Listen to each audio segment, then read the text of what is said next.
Bom, agora a definição de função de distribuição cumulativa, tá, da variável aleatória. Pessoal, a função cumulativa, quando a gente olha para a variável aleatória discreta, né, ela não traz muita novidade para a gente. Tá? Eu vou explicar o que é a função de distribuição cumulativa. Ela não traz muita novidade para a gente. Mas no caso da variável aleatória contínua, ela passa a ser importantíssima, porque aquela função de probabilidade que a gente estudou antes, né? P de xi é igual a P de x igual a xi, né? No caso das variáveis contínuas, isso não funciona, tá? Então, o que a gente tem no caso das variáveis contínuas é a função de distribuição cumulativa, tá bom? Então, vamos ver o que é a função de distribuição cumulativa, mas sabendo que ela é mais importante quando a gente trabalha com funções, com variáveis aleatórias contínuas, que a gente vai ver numa próxima aula, tá bom? Então, o que é uma função de distribuição cumulativa?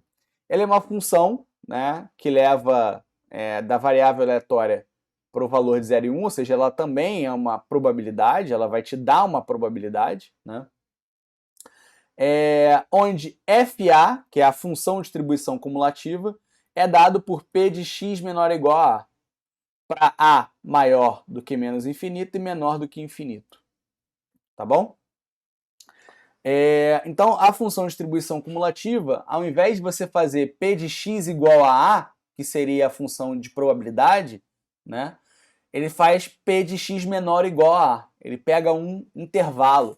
Tá? Ele vai pegar um intervalo. Beleza. Observações. Tanto a função de probabilidade quanto a função de distribuição cumulativa de uma variável aleatória discreta x contém toda a informação probabilística de x. Ou seja, a distribuição de probabilidade de x pode ser determinada por qualquer uma das duas. Tá? Então, a gente pode representar a distribuição de probabilidades da variável aleatória x tanto usando a função de distribuição cumulativa quanto usando a função de probabilidade que a gente estudou anteriormente. Tá? Na realidade, a função de distribuição cumulativa pode ser expressa em termos da função de probabilidade. Né? Então, FA, né, que é a função de distribuição cumulativa, né, da variável x, ela é dada pelo somatório dos valores P de xi, tal que xi é menor do que A.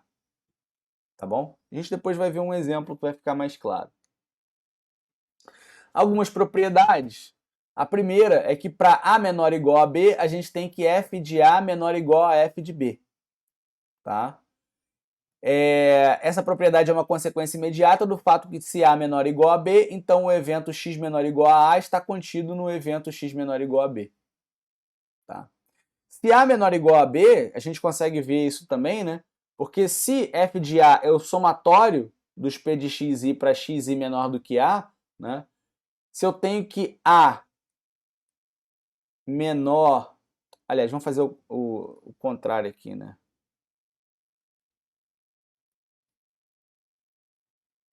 Se eu tenho que B é menor do que A, né? Então f de A, que é esse somatório aqui, pode ser reescrito. Isso aqui a gente pode reescrever como o somatório, né, de P de xi para xi menor ou igual a B,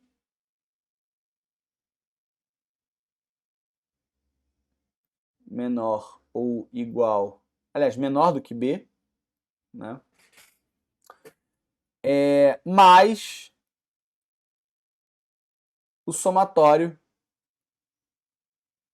de pxi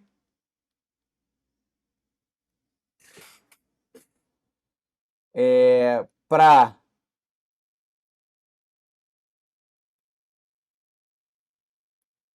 xi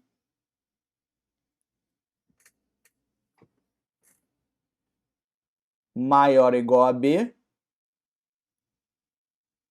menor que A. Tá?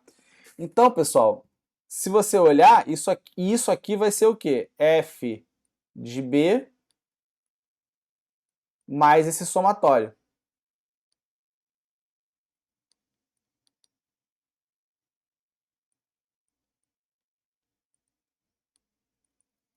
Como esse valor aqui é um valor positivo, porque todos os pxi são maior ou igual a zero, né?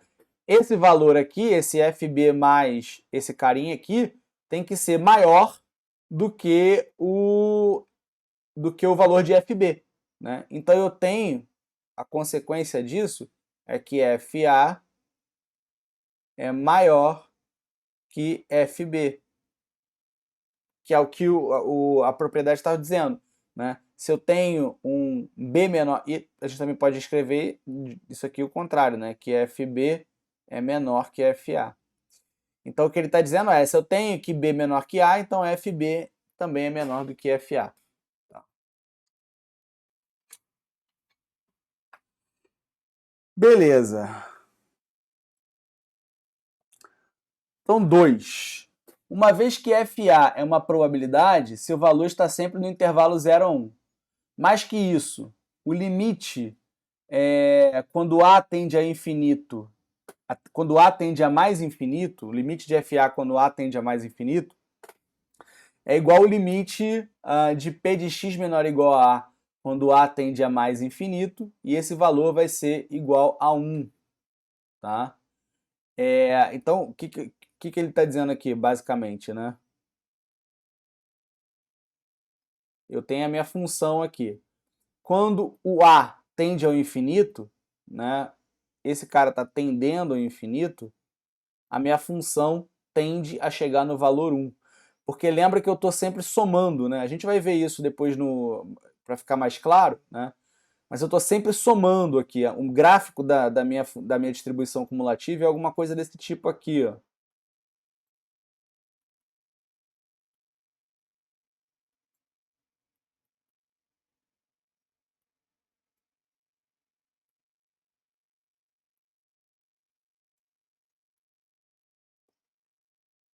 Então, quando chega aqui em cima, né, quando ele tende para o infinito, ele chega em 1. Tá? Então, o maior valor do f aqui vai ser 1. Tá? E o menor valor vai ser 0. Então, o meu gráfico ele vai estar aqui sempre entre 0 e 1. E ele vai ser uma escadinha, como está aqui. Depois eu vou mostrar a construção desse gráfico. Né?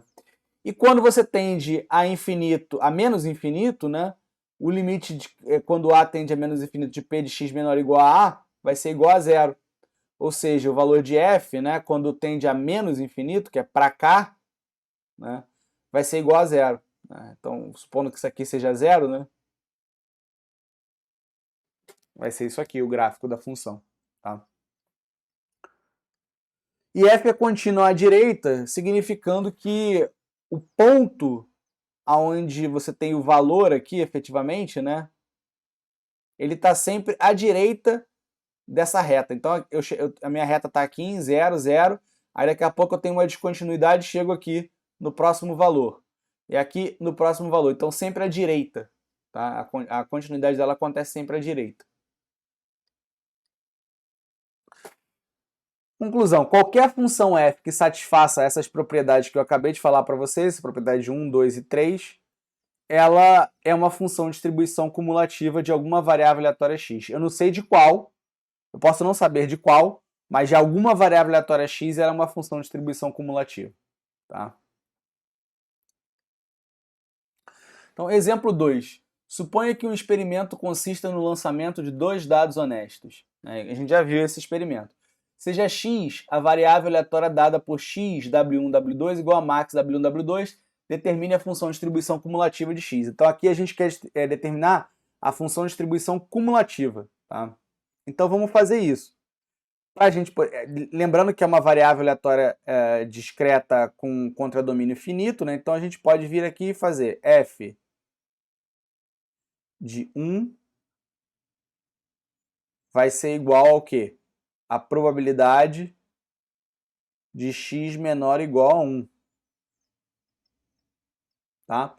A probabilidade de x menor ou igual a 1 é o seguinte, bom, Qual é a probabilidade de x ser menor do que 1? Vai ser 0, né? Porque eu não tenho nenhum valor da variável x no intervalo de menos infinito até 1.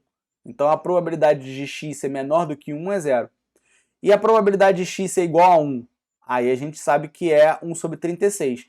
Então essa probabilidade aqui é a probabilidade de x ser menor do que 1 ou mais, né, a probabilidade de x ser igual a 1.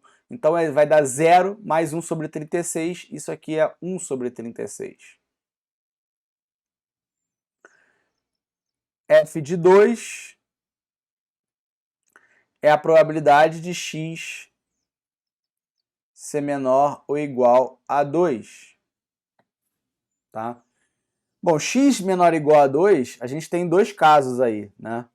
A gente tem o caso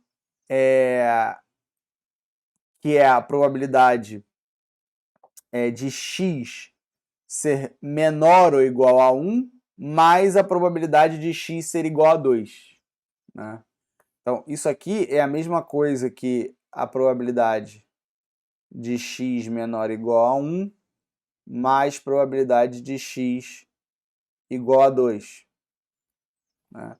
Então, a gente pode dizer que f de 2 vai ser igual a 1 sobre 36, mais probabilidade de x igual a 2, ele já está me mostrando aqui, ó, 3 sobre 36. Isso é 4 sobre 36. Então, f de 3 vai ser a probabilidade de x ser menor ou igual a 2, mais a probabilidade de x ser igual a 3. Né? Então, eu vou ter 4 sobre 36, mais a probabilidade de x ser igual a 3, que é 5 sobre 36. Isso vai me dar 9 sobre 36. Né? F4, isso aqui é a probabilidade de x ser menor ou igual a 3, mais a probabilidade de x é igual a 4. Né? Então, x menor ou igual a 3 é 9 sobre 36, mais a probabilidade de x ser igual a 4, que é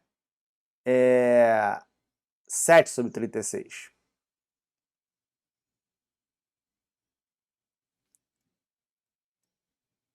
Então, isso aqui vai dar 16 sobre 36. A gente tem também f de 5. Isso aqui vai ser a probabilidade de x menor ou igual a 4, mais a probabilidade de x igual a 5.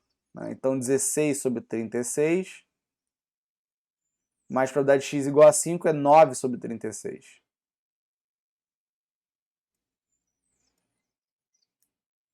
Isso aqui vai dar 25 sobre 36. E f de 6, finalmente, é igual a x menor ou igual a 5, mais x igual a 6. Né? Então, 25 sobre 36, mais probabilidade de x igual a 6, que é 11 sobre 36. Isso aqui é igual a 1. A gente pode desenhar esse gráfico, vou desenhar ele aqui.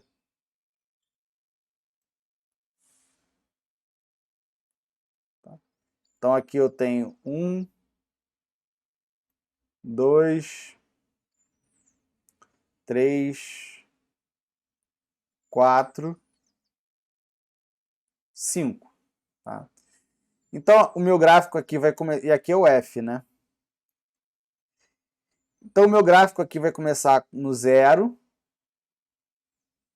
Começa aqui no 0, porque a probabilidade de x é menor do que 1 é 0. Né? Quando chega em 1, ele dá um salto aqui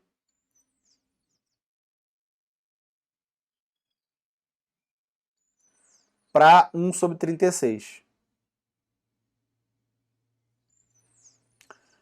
Tá?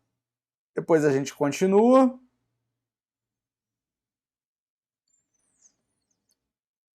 Quando chega aqui em 2, eu vou ter um salto para 3 sobre 36. Então, eu cheguei em 2, vou ter um salto para 3 sobre 36. E a gente continua aqui. Quando chega em 3, a gente vai ter um salto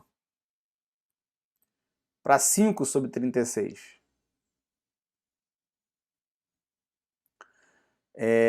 Então aqui, ó,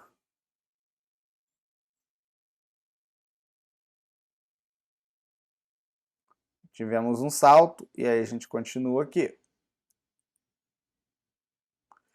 E aí a gente vai saltar para 7 sobre 36.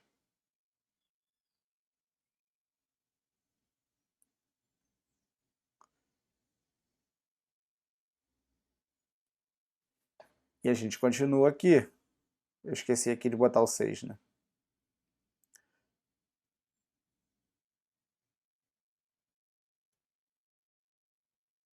Quando chegar aqui, a gente vai ter um salto para 9 sobre 36.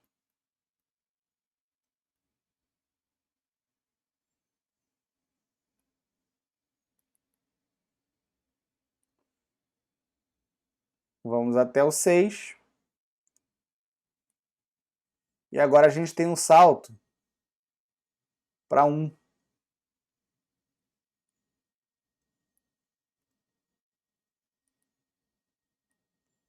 E aí daí em diante. Tá? Então esse é o gráfico da função distribuição cumulativa da variável aleatória x.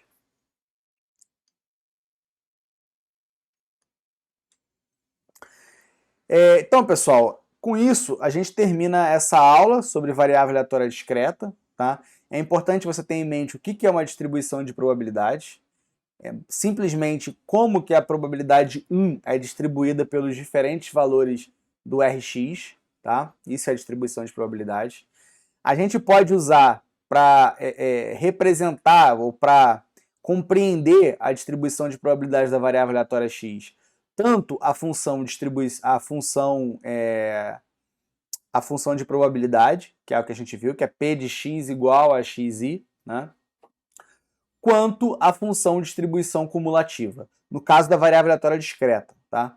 Depois a gente vai ver o caso da variável aleatória contínua, onde eu não tenho a opção da função de probabilidade, p de x igual a xi. Eu só vou poder utilizar a função distribuição cumulativa. Tá? Beleza?